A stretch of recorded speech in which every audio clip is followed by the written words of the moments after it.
حضور علیہ السلام کے فرامین میں سے ایک انتہائی اہم فرمان ہے، ان الحلال بین و ان الحرام بین۔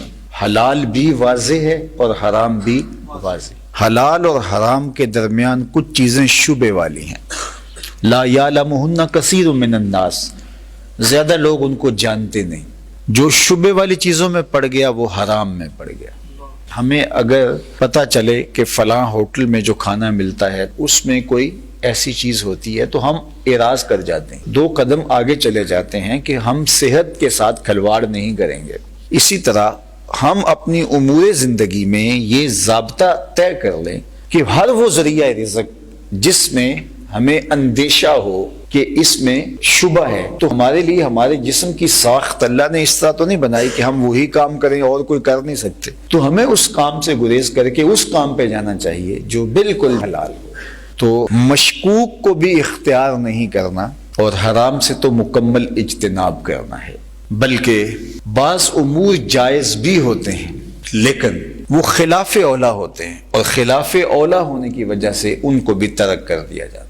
صحابہ تابعین کو کہنے لگے کہ جن چیزوں کو تم معمولی سمجھ کے اختیار کرتے ہو، ہم ان چیزوں کو حضور کے دور میں مہلکات میں سے سمجھتے تھے کہ یہ چیزیں ہلاک کر دینے والی، اور ہم اس بات کا بہت زیادہ التزام کرتے تھے کہ اپنے معاملات کو بالکل صاف رکھا جائے۔ اسی طرح تقوی انتہائی احتیاط کا نام ہے۔ حضرت امام اعظم ابو حنیفہ علیہ رحمہ نے کسی سے قرض لینا تھا تو اس کے ہاں تشریف لے گئے قرض کے تقاضے کے لیے، دروازے پہ دستک دی اور پیچھے ہٹ کے دھوپ میں کھڑے ہو کے صاحب خانہ کا انتظار کرنے لگے۔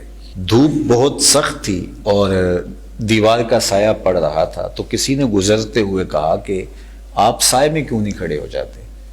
تو فرمایا کہ صاحب خانہ سے میں نے قرض لینا ہے، اور جس سے قرض لینا ہو اس سے کوئی نفع حاصل کرنا سود ہوتا ہے، تو میں ڈرتا ہوں کہ کہیں یہ سود کے زمرے میں نہ آ جائے۔ حالانکہ یہ اس قبیل کی چیز نہیں تھی، لیکن سکھلانے کے لیے یہ احتیاط۔ حضرت امام احمد بن حنبل، ان کے پاس ایک خاتون آئی مسئلہ پوچھنے کے لیے، میں سود کاٹتی ہوں اور بازار میں فروخت ہوتا ہے میرے ہاتھ کا کاٹا ہوا سود، اور کبھی ایسا ہوتا ہے کہ میں چاندنی راتوں میں سود کاٹ لیتی ہوں، اور اس طرح کبھی بادشاہ کی سواری گزرتی ہے تو آگے شمع لیے خادم چل رہے ہوتے ہیں تو ماحول میں روشنی بڑھ جاتی ہے، تو میں پھر وہاں بھی کاٹ لیتی ہوں۔ تو میں یہ پوچھنا ہے کہ وہ کاٹا ہوا سود جو بادشاہ کی سواری کے ساتھ چلتے ہوئے چراغوں کی روشنی میں کاٹا گیا ہوتا ہے، وہ میرے لیے کاٹنا جائز ہے؟ اور دوسرا کہ وہ رات کے جو چاندنی میں کاٹا گیا سوت اور دن کے اجالے میں جو کاٹا گیا سوت، اس کی کوالٹی میں تھوڑا سا فرق ہو سکتا ہے، اگرچہ میں کوشش کرتی ہوں، تو کیا میں اس کو مکس کر کے بیچ سکتی ہوں؟ تو امام احمد بن حنبل نے اس خاتون سے پوچھا کہ تمہارا تعارف کیا ہے؟ اس نے کہا کہ آپ مسئلہ بتائیے، سائل سے اس کی ذات تو نہیں پوچھی جاتی۔ تو آپ فرمانے لگے کچھ مسائل ایسے ہوتے ہیں کہ سائل کی حیثیت سے مسئلے کی نوعیت بدلتی ہے، تمہیں بتانا پڑے گا تم کون ہو۔ تو اس نے کہا کہ میں بشر حافی کی ہمشیرہ۔ تو فرمایا خاتون تمہارے لیے جائز نہیں ہے۔